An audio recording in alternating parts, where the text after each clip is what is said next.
The Quick Round with QuickBooks Challenge, where small businesses are resolving their challenges together.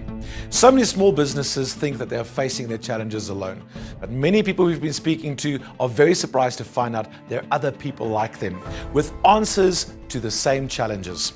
Let's find out what happens in today's business. I'm Prinsloo. I'm the owner of a previous known boat company, Marine Machine and Upholstery. New name is now Marine Machine Boating. I specialize in boats, repair of boats, and to offer the clients assistance with things like COF and buoyancy on boats. People can contact me on chris@marinemachineboating.co.za.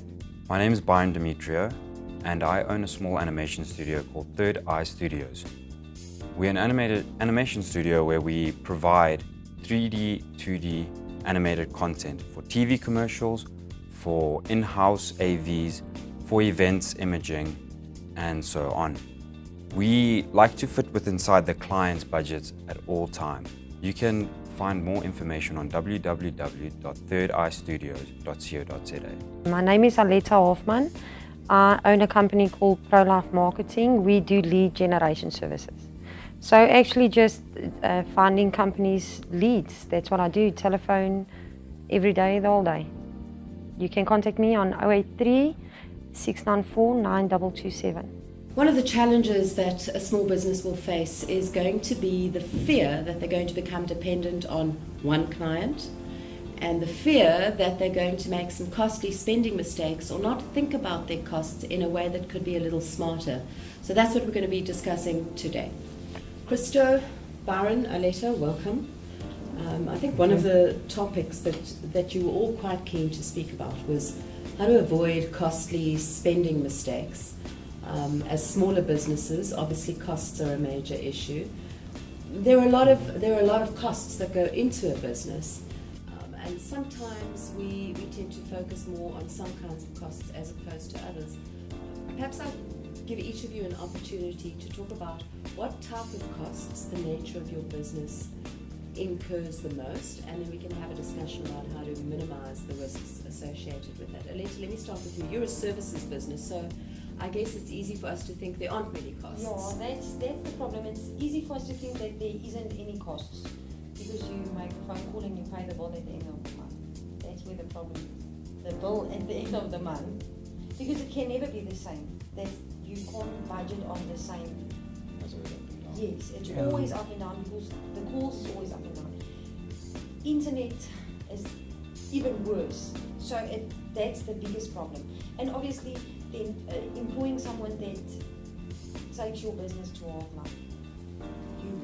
So for you, that is your biggest cost because you spend your life on the phone, essentially doing what in the old-fashioned world we'd call telesales. Yes. So you're the kind of person who someone like a Christo or a Byron could come to and say, I need to expand my client base. Exactly. And that's something that you would take on as a project. Yes. Byron, what about in your industry? I mean, you're doing animation, motion graphics. There's a lot of equipment involved there. Yes, mostly so computers, the hardware on computers. You need a really good computer to obviously render out everything. You need to have a fast machine, especially with 3D renderings and stuff like that. But I wouldn't say that's the most expensive cost. I would say freelancers for one.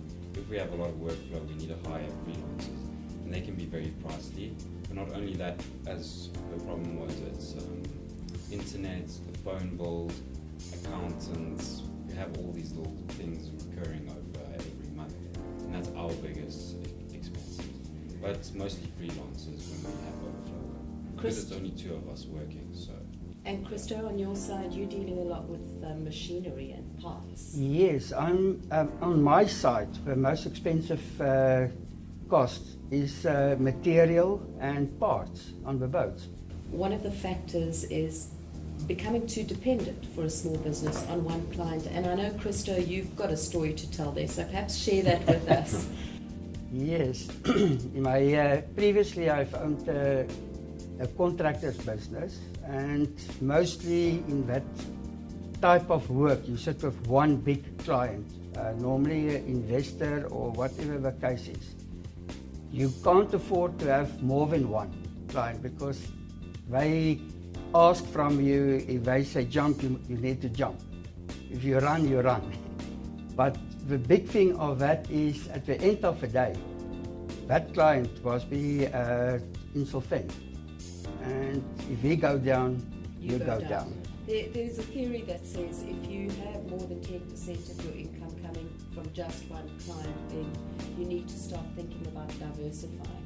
Yeah. Byron, what about you? You obviously do a lot of work for advertising agencies. Do you take work direct from clients as well? Would you want to diversify there? We do take a lot of work directly from the clients, but we like to diversify in the sense that we don't only offer animation, because we work closely with other agencies and other companies that work in film, that work in sound design, that have their own advertising agencies, and we all feed off each other. So, for instance, if a client comes to me and he asks for sound design or a design on a product, we have people to go to and to provide that product. So in principle, you don't say no, even No, though it might exactly, not we be a don't service say on no. your website. You don't 100%, say yeah. no. Yeah. Because it's tough in the business. I mean, animation, there's hundreds of companies already out there that do animation.